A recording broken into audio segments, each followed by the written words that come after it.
পবিত্ৰ ৰমজান মাহত তিনিটা কাম কৰিলে সকলো সমস্যা সমাধান হ'ব, পেৰেশানি বালা মুসিবত দূৰ হ'ব, দোয়া কবুল হ'ব, মনৰ আশা পূৰণ হ'ব, আল্লাহ তাআলাই ঘৰ সংসাৰত প্ৰচুৰ বৰকত দান কৰিব, জীৱনত শান্তি আহিব। মোৰ প্ৰিয় দিনী ভাই বন্ধুসকল, মোৰ অতি শ্ৰদ্ধাৰ মা আৰু ভনীসকল, এই আমলখিনি গোটেই সহজ হয়, আমি সকলোৱে ইনশাআল্লাহ এইখিনি আমল কৰিব পাৰিম। এক নম্বৰ হৈছে উত্ৰুকুল মাআসি, তোমালোকে গুনাহ এৰি দিয়া।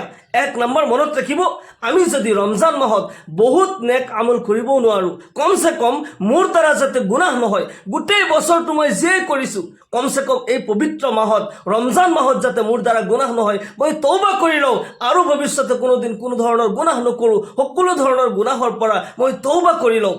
এই ৰমজান মাহত মনত ৰাখিব, ৰমজান মাহত কিন্তু শয়তানক বান্ধি দিয়া হয়। আল্লাহৰ ৰাসূল জনাবে মুহাম্মদুৰ ৰাসূলুল্লাহ সাল্লাল্লাহু আলাইহি ওয়াসাল্লাম ইরশাদ করে, ইজা দাখালা শাহরু রমাদান ফুতিহাত আবওয়াবুল জিনান ওয়া গুলিকাত আবওয়াবুন নিরান ওয়া সুলসিলাতিশ শায়াতিন। যেতিয়া ৰমজানৰ মাহ আৰম্ভ হৈ যায়, ৰহমতৰ দুৱাৰসমূহ খুলি যায়, জান্নাতৰ দৰজাসমূহ আল্লাহ তাআলাই খুলি দিয়ে, জান্নাত ওপেন কৰি দিয়ে আৰু জাহান্নাম বন্ধ কৰি দিয়া হয়, তালা লগাই দিয়া হয় আৰু শয়তানক শিকল লগাই বান্ধি দিয়া হয়। যেতিয়া শয়তানক বান্ধি দিয়া হৈছে, শয়তানে ধোকা দিব নোৱাৰে, তেতিয়াহ'লে যিজন ব্যক্তি ৰমজান মাহত গুনাহ কৰিছে সেইজন কোন হয়? সেইজনতো শয়তান নহয়, সেইজন শয়তানৰ গুৰু হয়। শয়তানক গাইড দিব পাৰে, শয়তানক শিকাব পাৰে, সেইজন কোনো সাধাৰণ ব্যক্তি নহয়, সেইজন শয়তানৰ গুৰু হয়। সেইকাৰণে শয়তানে কৈছিল, হাসি আতি হে মুঝকো হসৰতে ইনসান পৰ, हंसी आती है मुझको हसरत इंसान पर, गुनाह खुद करे और लानत करे शैतान पर।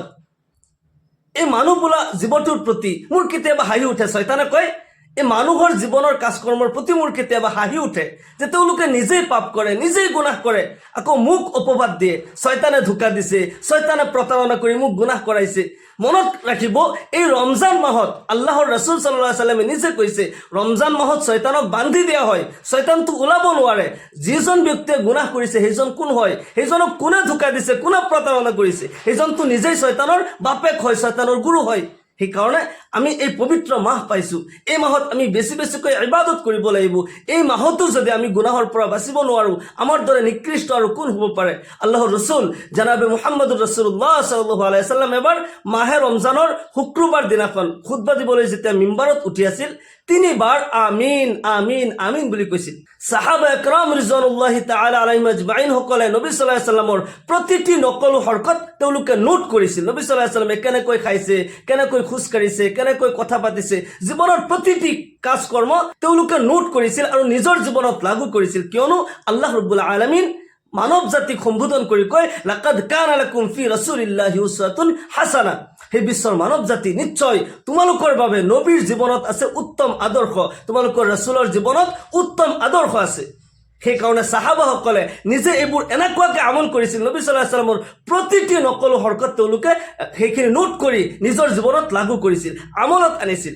যেতিয়া সাহাবাসকলে দেখিলে যে নবী সাল্লাল্লাহু আলাইহি ওয়াসাল্লামে অকলে অকলে নিজে নিজে তিনিবাৰ আমিন আমিন বুলি ক'লে, তেতিয়া নামাজৰ পিছত সাহাবাসকলে আৰজ কৰিলে, ইয়া ৰাসূলুল্লাহ, ইয়া হাবিবাল্লাহ, নামাজৰ আগত খুতবা দিয়াৰ পূৰ্বে আপোনাক দেখা পালো, আমি নিজ কাণে শুনিলো যে আপুনি আমিন আমিন বুলি কৈ আছিল, কাৰণটো কি? আল্লাহৰ নবী জনাবে মুহাম্মদুৰ ৰাসূলুল্লাহ সাল্লাল্লাহু আলাইহি ওয়াসাল্লাম সাহাবাসকলক সম্বোধন কৰি কয়, হে মোৰ সাহাবাসকল শুনা, মই যেতিয়া আমিন বুলি কৈছিলো, এই সময়ত হযৰত জিব্ৰাইল আলাইহিস সালাম, যিজন ওহীৰ ফিৰিস্তা হয়, কোৰআন যিজন ফিৰিস্তাই লৈ আহিছে, তেওঁৰ নাম হযৰত জিব্ৰাইল আলাইহিস সালাম। হযৰত জিব্ৰাইল আলাইহিস সালামে কৈ আছিল, ইয়া ৰাসূলুল্লাহ, ইয়া হাবিবাল্লাহ, যিজন ব্যক্তি, যি বান্দাই তাৰ জীৱনত ৰমজানুল মুবাৰকৰ দৰে, ৰমজান মাহৰ দৰে পবিত্ৰ মাহ পোৱাৰ পিছতো নেক আমল কৰি তাৰ জীৱনৰ গুনাহবোৰ মাফ কৰাব নোৱাৰিলে, আল্লাহৰ খুশনদী হাসিল কৰিব নোৱাৰিলে, সেইজন বদবখত হয়, সেইজন ধ্বংস হৈ যাক। তেতিয়া মই কৈছিলো আমিন। আল্লাহৰ নবী জনাবে মুহাম্মদুৰ ৰাসূলুল্লাহ সাল্লাল্লাহু আলাইহি ওয়াসাল্লাম ইৰশাদ কৰে, দ্বিতীয়বাৰ যে মই আমিন বুলি ক'লো, ইয়াৰ কাৰণটো হৈছে হযৰত জিব্ৰাইল আলাইহিস সালামে কৈ আছিল, ইয়া ৰাসূলুল্লাহ, ইয়া হাবিবাল্লাহ, যি ব্যক্তি তাৰ জীৱনত তাৰ পিতৃ মাতৃ দুইজন কিংবা তো এজনক জীৱনত পায়ো তেওঁলোকৰ খিদমত কৰি জান্নাত হাসিল কৰিব নোৱাৰিলে, সেইজন কমিনা হয়, সেইজন বদবখত হয়, সেইজন ধ্বংস হৈ যাক। তেতিয়া মই কৈছিলো আমিন। তৃতীয়বাৰ আমিন বুলি কোৱাৰ কাৰণটো হৈছে আল্লাহৰ নবী সাল্লাল্লাহু আলাইহি ওয়াসাল্লাম ইৰশাদ কৰে যে হযৰত জিব্ৰাইল আলাইহিস সালামে কৈ আছিল যি ব্যক্তি ৰাসূলৰ নাম শুনাৰ পিছতো আপোনাৰ নাম শুনাৰ পিছতো দুৰুদ নপঢ়িলে, সাল্লাল্লাহু আলাইহি ওয়াসাল্লাম নপঢ়িলে, সেইজন কৃপণ হয়, সেইজন ধ্বংস হৈ যাক। তেতিয়া মই কৈছিলোঁ আমিন। সেইকাৰণে আমি যেতিয়া ৰাসূলৰ নাম শুনিম, আমি দুৰুদ শৰীফ পঢ়িম সাল্লাল্লাহু আলাইহি ওয়াসাল্লাম। নিজৰ জীৱনত পিতৃ মাতৃক পাইছোঁ, তেওঁলোকৰ খিদমত কৰিম। পিতৃ মাতৃৰ মনত যাতে আমি আঘাত নিদিওঁ, যাতে তেওঁলোকক কষ্ট নিদিওঁ। এই পবিত্ৰ ৰমজানুল মুবাৰক পাইছোঁ, এই মাহত আমি যদি বহুত ইবাদত কৰিব নোৱাৰোঁ, কমচে কম গুনাহৰ পৰাতো বাচি থাকিবই পাৰিম। বান্দাই কেতিয়াবা এনেকুৱা নেক আমল কৰে, যি নেক আমলৰ কাৰণে তাৰ মৰ্যাদা বহুত বুলন্দ হৈ যায়, তাৰ সন্মান মৰ্যাদা আল্লাহ তাআলাৰ ওচৰত বহুত বৃদ্ধি হৈ যায়। কিন্তু আকৌ কিছুমান গুনাহৰ কাৰণে তাৰ এই গোটেই আমল বৰবাদ হৈ যায়। আমি যিমানেই নেক আমল কৰিছোঁ, পবিত্ৰ ৰমজান মাহত আমি ৰোজা ৰাখিছোঁ, তাৰাবি নামাজ পঢ়িছোঁ, আমি খেয়াল ৰাখিব লাগিব যে কমচে কম মোৰ দ্বাৰা যাতে গুনাহ নহয়, মই গুনাহৰ পৰা বাচি থাকিব লাগিব। মই ৰোজা ৰাখিছোঁ, ৰোজা অৱস্থাত যদি মোৰ চকু নজৰ বেয়া হয়, আন-নাজৰাতু সাহমুম মাছমুমুম মিন সিহামি ইবলিছ মান তাৰাকাহা মিন মাখাফিতি আবতালতুহু ঈমানান আজিদু হালাওয়াতাহু ফি কলবিহি।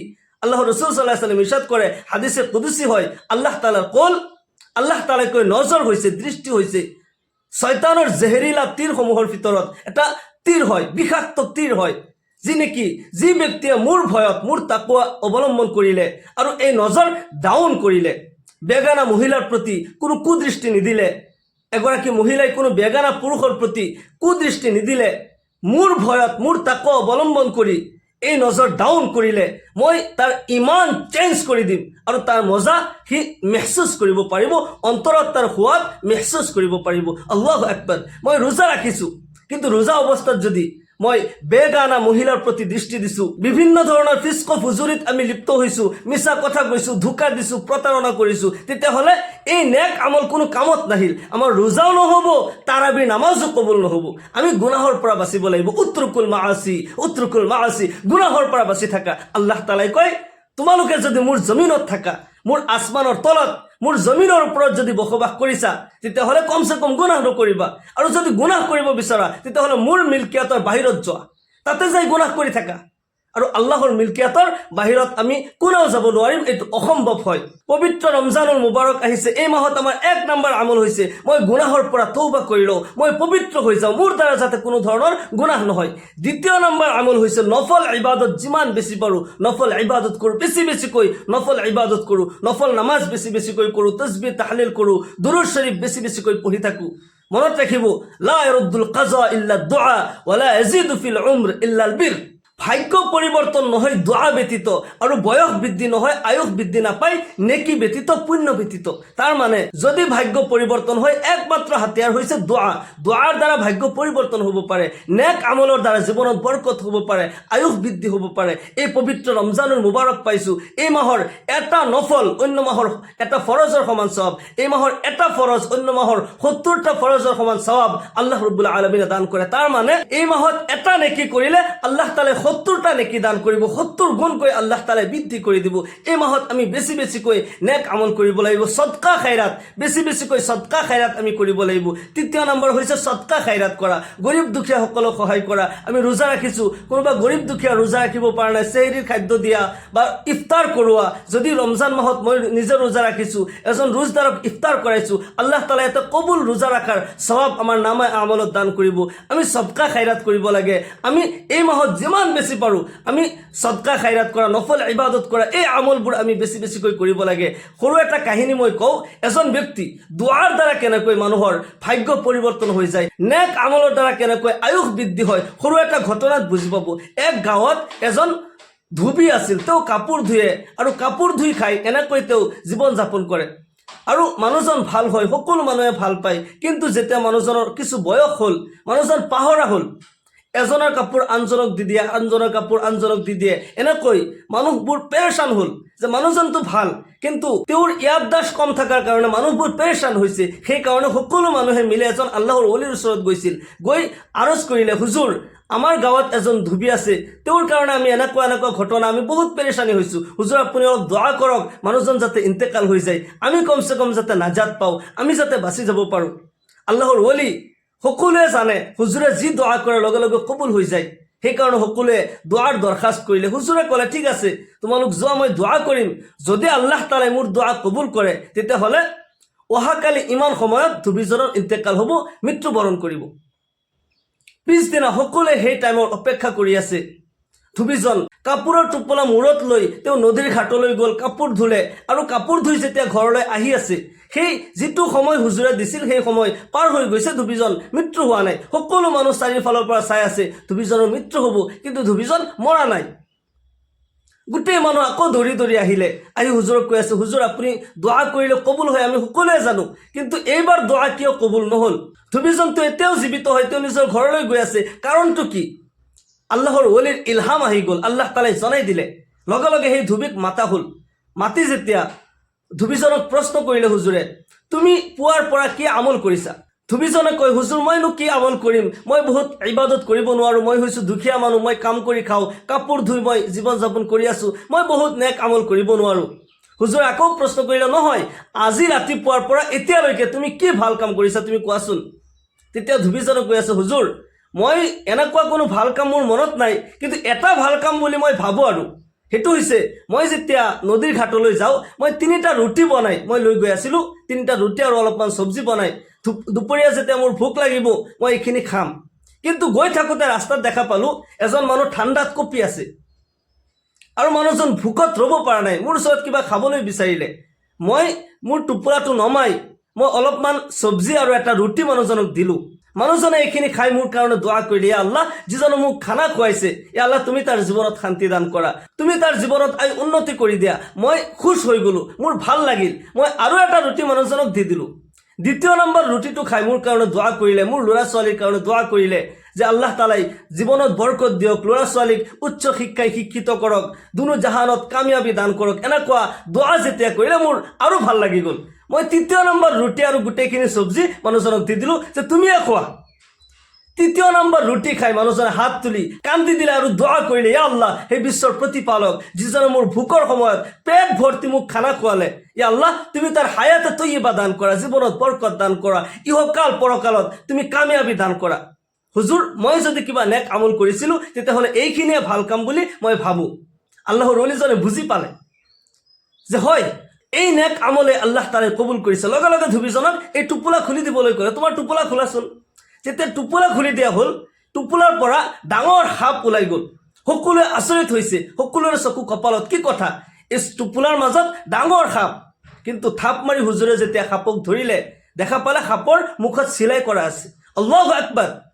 তেতিয়া আল্লাহৰ ওলিজনে হুজুৰে সকলোকে বুজালে, যেতিয়া মই এইজনৰ কাৰণে দোৱা কৰিছিলোঁ যে আল্লাহ তালা তুমি তাক উঠাই লোৱা, মানুহৰ বহুত কষ্ট হৈছে, পেৰেচানি হৈছে, তুমি সেইজন ব্যক্তিক উঠাই লোৱা, তেতিয়া আল্লাহ তালাই মোৰ দোৱা কবুল কৰি এই সাপ নামৰ মালাকুল মৌত তাৰ টোপোলাৰ ভিতৰত ভৰাই দিছিল।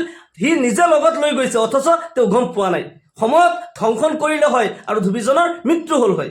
কিন্তু যেতিয়া ৰাস্তাত যাওঁতে তেওঁ নেক আমল কৰিলে, এজন ভোকাতৰক খানা খুৱালে, এই নেক আমল কৰাৰ কাৰণে সেই ভোকাতৰে যেতিয়া দোৱা কৰিলে, ইয়া আল্লাহ তাৰ তুমি হায়াতে তৈয়বা দান কৰা, তুমি তাৰ আয়ুস বৃদ্ধি কৰি দিয়া, আল্লাহ তালাই সেইজনৰ দোৱা ঘূৰাই দিয়া নাই। আল্লাহ তালাই তাৰ দোৱাও কবুল কৰিলে আৰু এই সাপৰ মুখত চিলাই কৰি দিলে। আল্লাহু আকবাৰ। সেইকাৰণে নেক আমলৰ দ্বাৰা আয়ুস বৃদ্ধি পায়, দোৱাৰ দ্বাৰা ভাগ্য পৰিৱৰ্তন হয়। এই ৰমজান মাহত দিনে নিশাই আমি ইবাদত কৰিব লাগে। বহুত ইবাদত কৰিব নোৱাৰোঁ, কমচে কম গুনাহ যাতে নকৰোঁ। 1 নম্বৰ আমল, আমি যাতে গুনাহ নকৰোঁ। যিমান পাৰোঁ নফল ইবাদত কৰিম আৰু সদকা খৈৰাত বেছিকৈ কৰিম, দান খৈৰাত কৰিম, গৰীব দুখীয়াসকলক সহায় কৰিম। আল্লাহ ৰব্বুল আলামিন আমাক সকলোকে এই পবিত্ৰ ৰমজান মাহত বেছিকৈ ইবাদত কৰি আল্লাহ তাআলাৰ খুশনদী হাসিল কৰাৰ তৌফিক দান কৰক। সকলোকে আল্লাহুম্মা আমিন। ওয়া আখিৰু দাওয়ানা আলহামদুলিল্লাহি ৰাব্বিল আলামিন। আসসালামু আলাইকুম ওয়া ৰাহমাতুল্লাহি ওয়া বাৰাকাতুহু।